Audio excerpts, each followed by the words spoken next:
I am going to do this entire video in this accent because we are talking about the bitter. What is a bitter? Well, you would... No, I'm not. You would never race a coach-built, super low production, high-end luxury, European hand-built, super touring car, would you? Well, let us present the first, last, and probably only bitter SC in lemons. Okay, so what in the flying is a bitter SC? Some of you savvy gearheads may say, hey, that thing looks like a Ferrari 400i, and you'd be correct. It does bear more than a passing resemblance to the Pininfarina designed 365 GT-C4 based, all alloy, quad cam V12, 300 plus horsepower Italian exotic. The only difference is instead of all of that unnecessary Italian nonsense like extra cams and unneeded carburetors and, 200 extra horsepower beneath the skin, this is a 79 Opel Senator. So, it looks like the only Ferrari that looks like an Opel, and the performance is the same as an Opel. That is correct.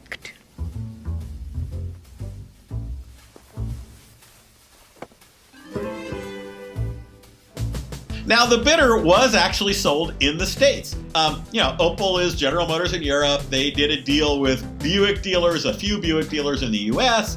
I think General Motors figured, hey, those BMW 6 Series, they're killing us. We gotta fight them with something.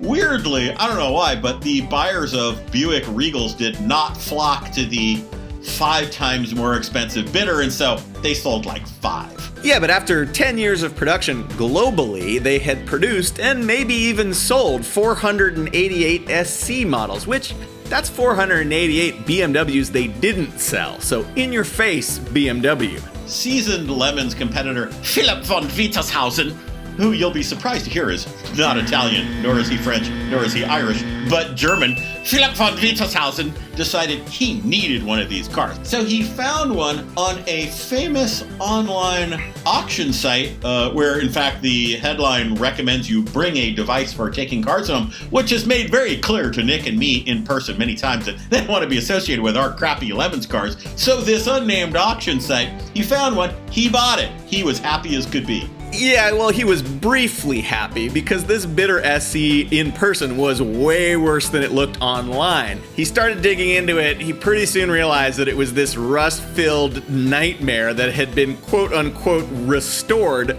by a moron. Now that moron was some guy named Dean, and every time Philip uncovered a hacked up, bonded over repair, and there were a lot of those, he got in the habit of just going, Dean! Now here's the thing about a car like a bitter. Once you're the guy with a bitter, you're gonna be the recipient of emails that say, hey, I know where there's a bitter. It might be dead. Do you want it? Yeah, and given the condition of the car that Philip got from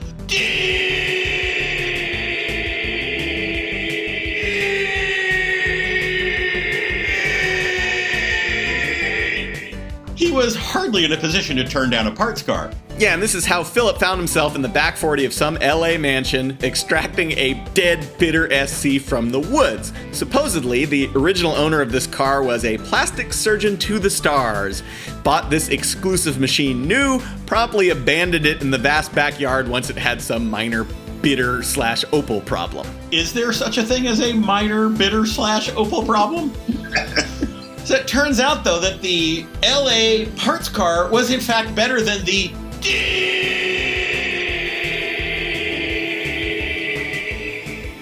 Mobile. So Philip just said, okay, now I'm going to restore the parts car and I'm just going to get rid of the goddamn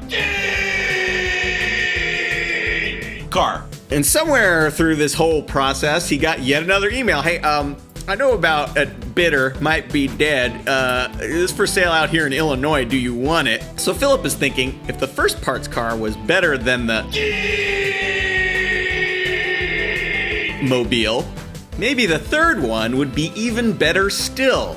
it was not. Yeah, so the Midwest bidder was really rusty and terrible. It did have a few good bits, however. So the good bits made it into the LA bidder, and then the other good bits were sold to the presumably huge and super active bidder club.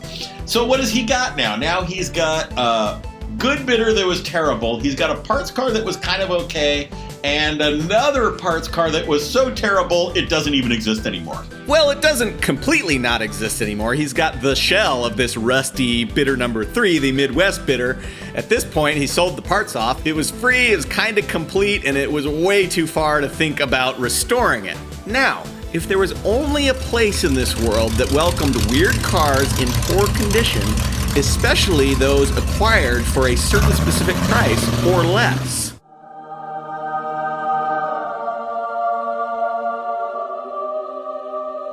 Now, Philip is a seasoned Lemons veteran by this point. He has built spectacular stuff, including the diesel-powered Porsche 911, the dual-controlled Volkswagen Beetle for Hella Shitty Racing. He knows what he's doing. So obviously he built this third extra bad bidder parts car into a Lemons race car, and it was a superstar as soon as it showed up. It won the org choice in its first race. That race happened to be the one and only race that Jay Leno raced in, and the first thing he said when he pulled into the paddock was, "Hey, is that a bidder?" Just to recap, at one point, Philip owns 3 bidders. And in fact, during that time, I didn't know any of this, right? I'm driving down the freeway in San Francisco, California. I see in my mirror, here comes a guy in a bidder. What is that about? Pulls up. Oh, it's Philip. Of course it is. Anyway, Philip's a smart guy, so he didn't own 3 bidders for very long. He got rid of the LA car eventually. He winds up only having one, and it's his favorite. What is it? It's the terrible hoopty Lemons race car. That is the best and highest use for a bidder. This is the un-German sports car. It's like the un-cola. Yeah, This is the Sprite of German sports Think of it this way: it's like you could have had a BMW and it would work perfectly, or you could have this. You could be interesting. Yeah, and have exactly. a bidder and see what happens when we floor it. You just gave away the name of the car. Nothing happened. That was to the floor, folks. It is not fast. I can't get over how we're not even making more than 25 miles an hour. And smelling something. Oh, dude, you're doing, yeah. Parking brakes off. Something's happening. Second gear, it's in drive. Yeah. Yay! Yay!